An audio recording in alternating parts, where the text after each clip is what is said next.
Greetings, friends. This is your old pal LizDexic_Eddie. And Richard Damon coming to you with a product review for I've been on a model kit kick lately, and this happened to catch my interest in my recent perusings of listings for model kits. This is from something called the Little Battlers, which is made by Bandai, and it's something that I really hope comes to the States. It's very similar to what is that show? God, it hasn't been on in years. Metabots. It's similar to Metabots. You got these fighting robot things, and they've all got special abilities and shit, I guess. I don't know, but it looked really neat, and I mean, it's really, the artwork on the box is fantastic to start off with, because this is what I'm going to show you to begin with. Absolutely incredible looking kit. It looks like it's got a really neat storyline to it as well, and it's got really cool customization abilities if you buy more of the kits, which I might actually end up doing. I'm not sure yet. But it was a model kit, yes. It was, took me about an hour, honestly.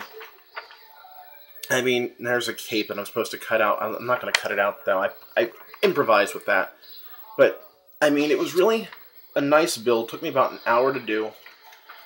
There's a lot of different types of them.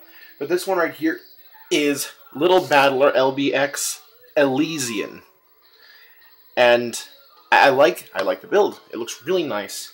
Let's pop them up here so I can give you a proper review of this little sucker. Elysion. There we go. Now, Elysion is a very nice figure. In the way of scale, let me show you next to a 1/44 scale Galf, which is one I happen to have, like, readily available. Hold on. There we go. I'm going to be doing a review for the Galfs that I have soon. Now, if you can see that for the height difference, it's not much of a difference. The 1/44 kits for Gundam are a hair taller. These are 1/1 scale, so you can see this is about the size it would actually be in real life if you had one. So this is 1/44, that's 1/1. So yes, very nice kit. Very nice pieces. The shield does come off, as does the pike, the pole arm here. It has very nice little feet, and he's very posable. Here you can see his neck. He has good posability in the neck for his turning radius. His neck goes forwards and backwards on a double ball joint, which is very nice. The arms are very well jointed. We pull off his... and there goes his cape. I'll let you take off the cape. It's craft foam, so I don't really care. Put this piece back on. There. Good. Pull the shield out of the handpiece. There we go. Now you see, the arms are very posable. Very good posability. Elbow joint, rotation in the rotator cuff, wrist movement, wrist rotation. The hands are well put together. They hold the shields, and I'm assuming all the weapons and pieces from the sets all fit into the same parts. It's not specially designed hands for certain pieces. And the pike, the same thing with that one. He has rotation in the midsection, and the legs are very well jointed as well. Very well jointed. Very well constructed and thought out figure. Even the flaps here move as well. So yeah, very well made, very well designed kit.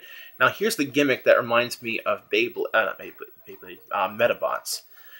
And this is why I wish they would bring this into the States, because the chest piece, the front of the chest piece, they pull off your weapons. That'll make it a little bit easier for me to get a hold of you without wanting to break you. There's a shield down. And to get the pike out of his hand, you've got to pull off the back part of it and slip the pike out of his hand. Oops. And down he goes. And there's the entirety of the pole arm piece. Now his chest comes off. That's the inside of his unit, basically. And then this pops right off, and you've got a battle chip I'm guessing. You push in on that a little bit, and there's his battle chip. Battle chip. Very, very nifty little gimmick for this. And I fell in love with that. I was a huge fan of the Metabot franchise when I was a kid. I had the Metabee large-scale figure with remote control and all that. And I was very much in love with the franchise when it was still going strong, and it isn't. And it's a shame. I wish they would bring it back. I wish they would bring this into the States, because this would be a very good replacement, in my opinion, for a franchise that I lost. Oh, I didn't put back on his chip cover. Oops. Just noticed I had it sitting off to the side. That's not very professional. Oh well. Then this goes back on like that, and he's ready to fight. Now, the cool thing about this is why I'm saying it reminds me of Metabots. With the miniature Metabot figures, you used to get a little dice piece, and this has a dice piece.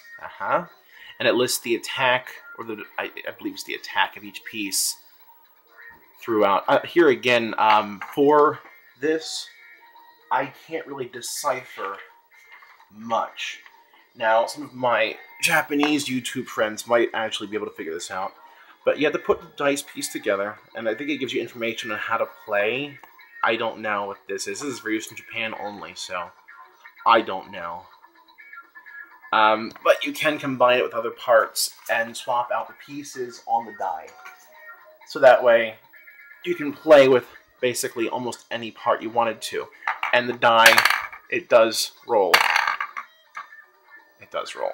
So yeah, it's a really nifty idea, very nice. I wish they'd bring this to the States. It also has a game board on the inside of the box. And I think it gives you the directions around the rim of the box as well for how to play. I might have to get a few more of these and experiment until I can figure out exactly what this is. And that might be the best option. Also, I might need to watch the show because it might actually help me a little bit too. But yeah, this is Little Battlers Elysion model kit review. Leave me a like if you liked what you saw. I'll be coming back with some more in the near future. Have a good one, guys.